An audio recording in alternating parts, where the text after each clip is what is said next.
This is a versatile recipe that can be used either as a dessert, as shown here, or with savory applications. It's related to some donut recipes, but really it's quite simple and easy once you do it the first time and get the hang of it. So aside from the water, the first ingredients for this are very simple. I've got 20 grams of butter, 2 teaspoons of brown sugar, and a quarter teaspoon of dried orange peel. You can use fresh. I have had better results with the dried in this case, but you know, you can go with what you've got. And then the water. And again, as I wrote in the beginning here, you can make larger quantities just by scaling everything up, multiply everything out. Here's the 200 milliliters of water. I'm just going to add the brown sugar, the orange peel, and the butter, and we'll begin heating this. Meanwhile, we'll measure out the flour. And while this is heating up, I've measured out 100 grams of flour. There's the baking powder, not baking soda, and a little dash of vanilla. Doesn't have to be exact, quarter to half a teaspoon, something like that. And we'll just give this a quick little mix first. It's all going to get mixed when we add the hot solution to it anyway. Now this is ready. Now we can go back to the stove here. Now, when it comes to an actual boil, then we're ready to transfer it onto the flour. Let's swirl it around, try to get all that orange zest out of there.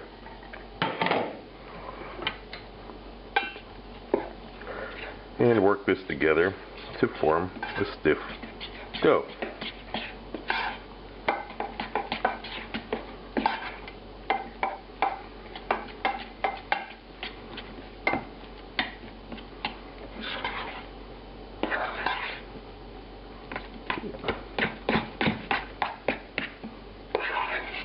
Let's make sure it's the flour is all in contact with some moisture. You don't have any white lumps of flour. It's all you really have to do at this point. Don't worry about kneading it yet.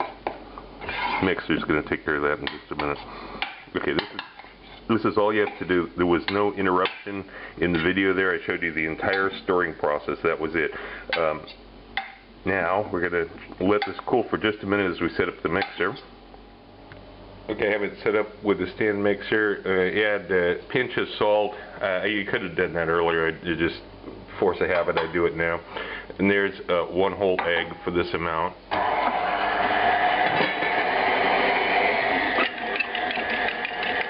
Go slow at first so it doesn't splash all over the kitchen.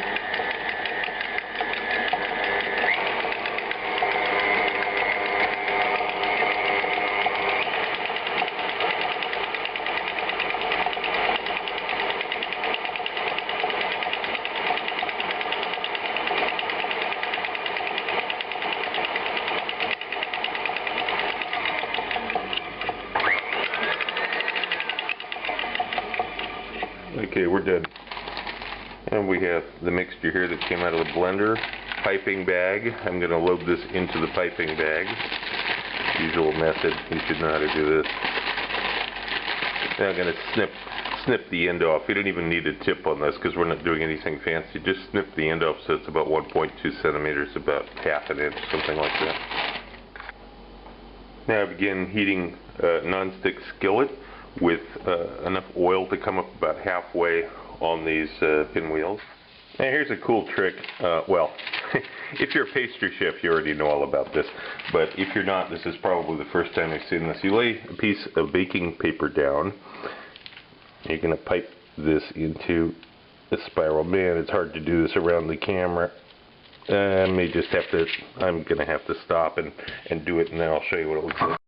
Okay, here's a couple of examples. I made one a little bit bigger than the other one, but you can make them any size you want. And now you have to wait until the oil gets hot. Okay, the oil is hot. Now here's the cool part of the trick. You take the paper and you just lay it flat down in the oil, just like this. Paper won't burn or anything else. It's going to be just fine because this is parchment paper. It's not regular paper.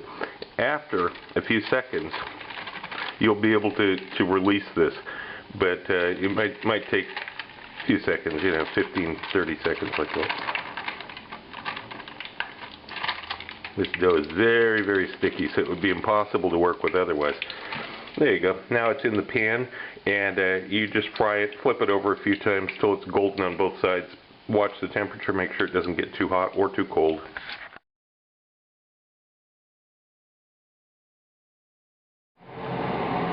Then you drain it on paper towels briefly and shake it with a little bit of sugar. I recommend a mixture of dark sugar with regular white cane sugar.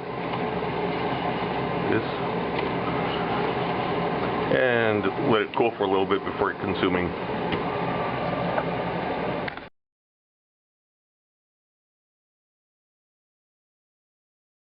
I'm very pleased to announce the release of Volume 3, The Focus on Food Chemistry.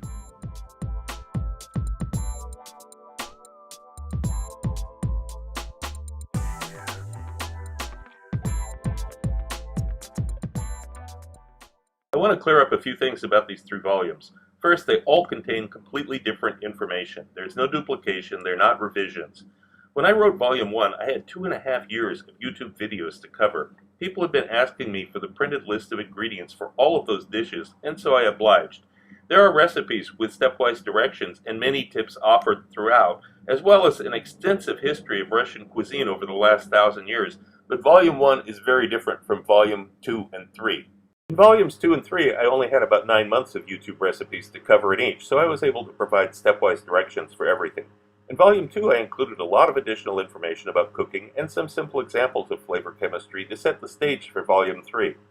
While Volume 2 hopefully got you thinking about some of the processes that go on in cooking and how flavors are expressed and sensed at the molecular level, the topic was painted with pretty broad strokes to make it easy to digest, pun intended. Volume 3 is a milestone of the series, in which I have included an entire introductory course in food chemistry, which is why Volume 3 is about 70 pages longer than Volume 2. If you just want the recipes, that's okay too. You don't have to read the first few chapters. But if you've ever been curious about what influences tastes and flavors and the rationale for deciding cooking times and temperatures and why things taste different when they're combined in different ways, this book will answer many of those questions. It also paves the way for Volume 4, which will be next year.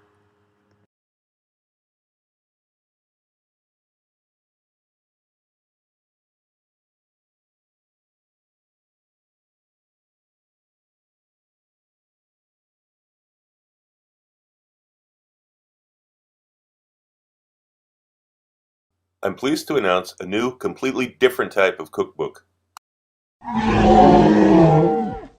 If you watch my channel regularly, you know that the recipes I present are usually centered on meat or seafood and seldom vegetarian dishes. This new book is a departure from that norm. Only vegetables, fruits, eggs, and dairy are used in dozens of recipes here. The key here is that these recipes don't taste like typical vegetarian food. This isn't a bunch of salads and bean sprouts wrapped in pita bread. These are completely satisfying, hearty dishes that use the science of food chemistry to produce meat-like aromas and flavors. But don't worry, there's no weird chemicals involved, just ordinary foods and spices that you can get in any grocery store. This really is an entirely new approach. These are flavorful, filling meals produced by a distinctive cooking method and unexpected combinations of ingredients. Once you see how it's done and understand the method, you can apply these preparations to some of your own recipes and transform them into vegetarian dishes too.